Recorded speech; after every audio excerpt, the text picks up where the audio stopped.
तो आइए फ्रेंड, आप लोग का स्वागत है हमारे YouTube channel SMD teaching centre में। तो आज हम लोग अवतल दर्पण में वस्तु की स्थिति और प्रतिबिंब की स्थिति को समझेंगे और देखेंगे कि वस्तु को हम कहाँ रखेंगे तो उसका प्रतिबिंब कहाँ बनेगा।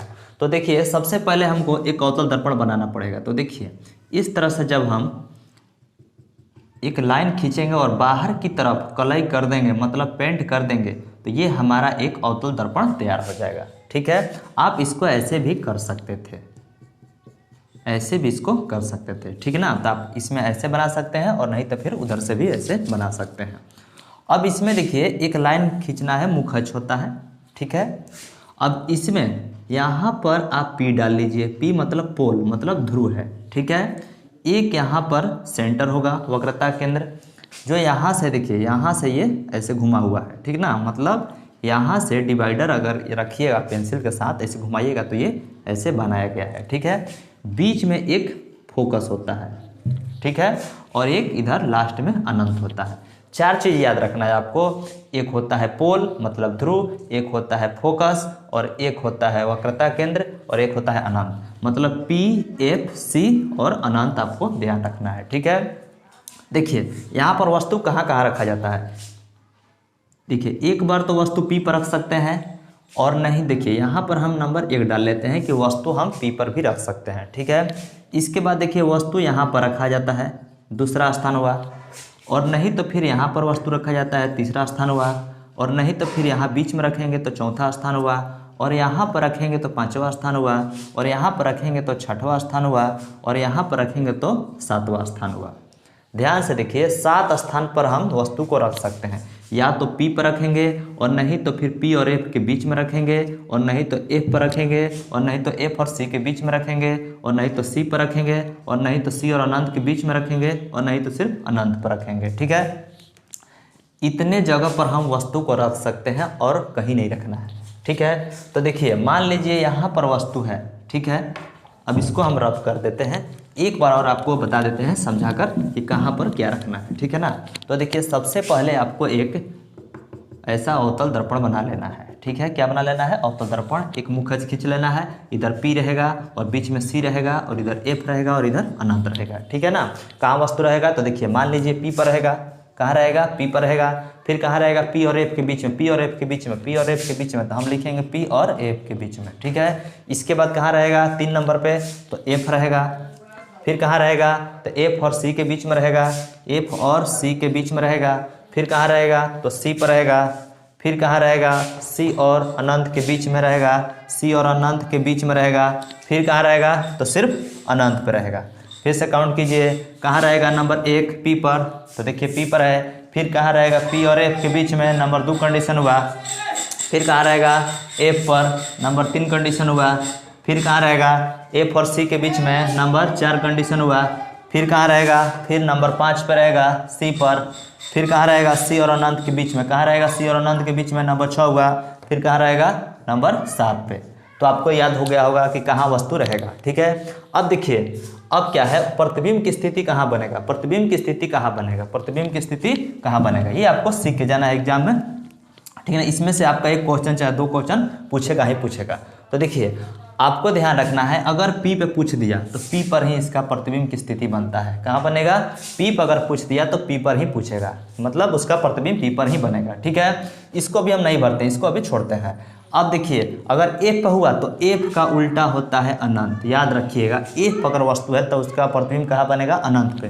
तो देखिए यहाँ पर भी F, यहाँ पर F है तो इसका भी अनंत लिख दीजिए, और C को कोई चेंज नहीं करना है। ठीक है, देखिए C है तो C को कोई चेंज नहीं करना है, फिर C आए तो फिर C को कोई चेंज नहीं करेंगे, अनंत है तो यहाँ पर F लिखेंगे, और फिर अनंत है तो यहाँ पर F लिखेंगे। ठीक है, आपको ध्यान रखना है कि अगर अनंत हुआ तो हमको F लिखना है, अगर C हुआ तो कोई चेंज नहीं होगा। ठीक है, तो यही 2 चीज़ आपको ध्यान में रखना है। फिर समझिए, फिर से एक बार इसको भरते हैं और इसको थोड़ा देर बाद समझाते हैं कि यहाँ पर क्या भरा जाएगा। ठीक ना, आप इतना याद रखिए पहले। तो देखिए, पी पर होगा तो पी पर ही रहेगा, एफ है तो अनंत होगा, फिर एफ है तो अनंत होगा, और सी है तो सी रहेगा। ठीक है, फिर देखिए सी है तो सी रहेगा, फिर सी है तो फिर सी भरिए, अनंत आ गया तो एफ भरिए, मतलब एफ का उल्टा अनंत और अनंत का उल्टा एफ रहेगा, फिर अनंत आ गया तो फिर यहाँ पर एफ लिखिए। तो आपसे क्वेश्चन पूछेगा कि अगर वस्तु P पर रहे तो उसका प्रतिबिंब कहाँ बनेगा, तो आपको बताना है P पर ही बनेगा, मतलब ध्रुव पर ही बनेगा। और क्वेश्चन पूछ दिया कि अगर वस्तु फोकस पर है तो उसका प्रतिबिंब कहाँ बनेगा, तो आपको बताना है अनंत। इसी प्रकार से इस तरह से आप बता दीजिएगा। ठीक है, अब देखिए यहाँ पर एक ट्रिक लगा लेना है, ये देखिए सबसे अलग है, इसको याद रखिएगा तो ये सब अपने आप याद रहेगा। ठीक ना, तो इसको ध्यान रखिएगा, तो इसको समझिएगा। पूरा फालतू माने पूरा फालतू आदमी है, पूरा फालतू आदमी है, तो ये कहाँ जाएगा, तो दर्पण के पीछे जाएगा। कहाँ जाएगा, तो दर्पण के पीछे जाएगा। तो याद रखिएगा यही मेन है आपका, यहाँ पर आंसर होगा दर्पण के पीछे, दर्पण के पीछे। ठीक है, तो आपको तो समझ में आ गया होगा और आपको याद भी हो गया होगा कि कैसे इसका प्रतिबिंब बनेगा। चलिए एक बार और बनाते हैं, आप थोड़ा सा ध्यान से वीडियो रोक के भरने की कोशिश कीजिएगा। तो चलिए कहाँ पर वस्तु रहेगा और कहाँ प्रतिबिंब बनेगा, हम एक बार भर के आपको समझाते हैं, आप इसको याद कर लीजिएगा, अभी याद कर लीजिए। ठीक है, तो देखिए कहाँ रहेगा, सबसे पहले P पर, तो हम यहाँ पर लिखेंगे P, और P कभी नहीं बदलेगा, P को ही हम P छोड़ देंगे। ठीक है, फिर कहाँ वस्तु रहेगा, तो एक नंबर हुआ, अब यहाँ पर आ जाएगा नंबर 2, P और F के बीच में। कहाँ रहेगा, P और F के बीच में। तो P और F के बीच में जब होगा, P और F के बीच में होगा, तो इसको हम पूरा फालतू समझेंगे, पूरा फालतू। तो क्या लिखेंगे, दर्पण के पीछे, दर्पण के पीछे। ठीक है, अब कहाँ जाएगा, F पर जाएगा। कहाँ जाएगा, F पर जाएगा, तो F के लिए मालूम है अनंत होगा। फिर कहाँ जाएगा, F और अनंत के बीच में, नंबर 4 कंडीशन, F और C के बीच में, F और C के बीच में, तो F के लिए अनंत लिखिएगा, C नहीं बदलेगा।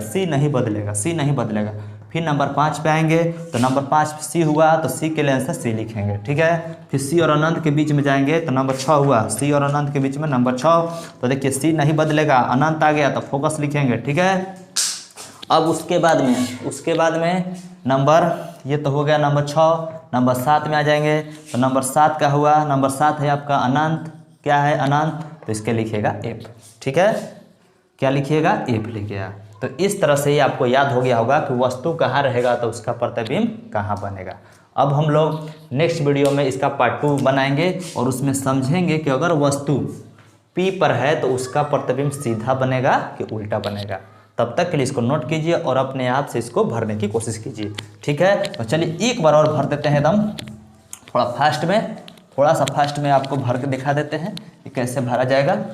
ठीक है ना, तो देखिए पहले लिखिएगा P, फिर क्या लिखिएगा, P और F लिखिएगा, फिर लिखिएगा F, फिर क्या लिखिएगा, F और C, फिर क्या लिखिएगा, C लिखिएगा, फिर क्या लिखिएगा, C और अनंत, फिर क्या लिखिएगा, अनंत। ठीक है, इतना लिख लीजिएगा।